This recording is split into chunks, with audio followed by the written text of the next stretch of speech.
বিসমিল্লাহির রহমানির রহিম। Gree AC ইনস্টলেশনের কাজ চলছে। একটি বাসায় আমরা 2টি গ্রি এসি ইনস্টলেশন করছি। সার্ভিস পাইপ এদিক দিয়ে বের হয়েছে, এদিক দিয়ে এসে এদিক দিয়ে এ পাশে এসে কানেকশন হয়েছে। এখানে সার্ভিস পাইপ কানেকশন করার পর ভ্যাকুমের যে কাজ সেটা আমরা করে নিচ্ছি। এসি স্থাপনের সময় এই বিষয়টি খুবই গুরুত্বপূর্ণ। পারফেক্টলি আমরা ভ্যাকুম করে নেব।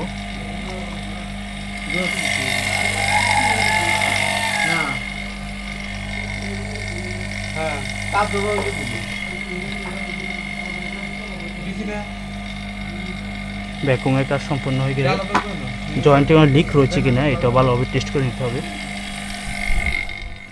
আর ইনডোর আউটডোর পাইপ কানেকশন যে হোল করা হয়, হোলটিও সুন্দরভাবে বন্ধ করে দিতে হবে।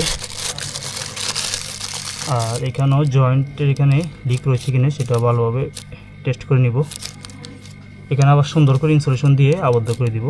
এখানে যদি ইনসুলেশন ইউজ না করা হয় তাহলে এখান থেকে পানি পড়বে।